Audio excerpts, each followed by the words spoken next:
In Mumbai, formerly known as Bombay, terrorist attacks at several landmarks. We're now hearing at least 7, including 2 hotels frequented by Westerners, the one you're looking at right here.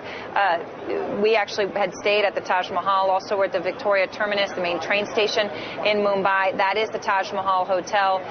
These are actually our pictures that we had gotten earlier this summer and at the train station. There have been bombings here. Reports that there could be a fire at one of the hotels. A lot of reports that gunmen could still be on the loose. And the reports that we have now out of India are that at least 25 are dead, many more injured. We're going to bring you the latest information as we get it. But now on the phone, we do have our CNBC India TV 18 India editor, Manika Doshi, and she joins us now. Manika, thank you so much. I know it is late there, and we appreciate your taking the time to speak with us. What is the latest that you are hearing in what obviously is a rapidly developing situation in Mumbai? Well, Erin, I must confess that there is no clear communication coming in from the police the way these random attacks have taken place through the course of the late evening in Mumbai. Some of the numbers that are doing the rounds is that about 16 people are dead and about 50 are injured. We do know that what started, or what seemed to have started, and at one point in the evening was being called gang wars, started in a very famous cafe in downtown Mumbai, which is very famous with tourists as well. And then by the end of the course of almost about an hour and a half, 5 places were said to have witnessed firing, random firing, as well as explosions. They include, like you mentioned, 2 famous South Mumbai hotels, the Taj and the Oberoi. In the Oberoi, there are said to be terrorists still holed up.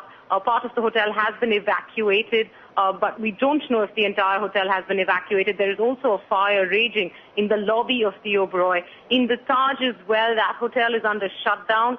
People that were inside the Taj when these incidents took place have not yet been allowed to leave, except for, I think, we saw a couple of injured people leaving the Taj and being escorted to ambulances. Both are very popular hotels in South Mumbai, very popular with tourists as well.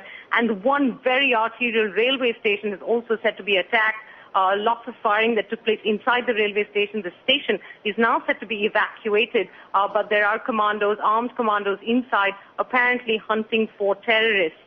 Like I said, the last figure that we had was 15 dead and over 50 injured, but we don't know how dependable these numbers are because information is streaming in very randomly. And Manika, it's interesting, you know, a lot of people don't always realize, I mean, India is a country that is accustomed in some ways to some of these terrorist attacks. When I was there in May, it was in Jaipur with the worst terrorist attacks in 5 years. This obviously appears to be worse.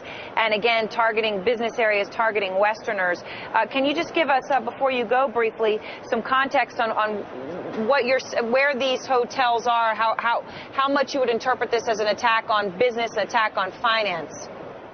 Well, Erin, think downtown Manhattan. That is what downtown South Mumbai or South Mumbai is all about. It is the key area in the city. These 2 hotels are, are very popular for both the local crowd that goes to eat there, as well as the tourist crowd. Much of it, which has been business all these many years as India became a popular investment destination. So there are lots of foreigners in both these hotels. And so what started out, or what seemed like gang wars, information quickly built up into this being a coordinated terrorist attack across the city. There have been other random explosions in different parts of the city, including in North Mumbai, where a vehicle, a taxi cab, was said to have been blown up. Hand grenade strikes have apparently taken place across the city. We aren't getting any confirmed information from the police on how many such strikes have taken place. But yes, like you pointed out earlier, these 2 hotels are key hotels in the city. They're very famous landmarks. They're known to attract tourists, lots of tourist crowds, and they are key to the business area. One of the hotels, that's the Oberoi, is adjacent to the key business area of South Mumbai, which is Nariman Point. Well, Manika, thank you very much. Appreciate your taking the time late and giving us such perspective here.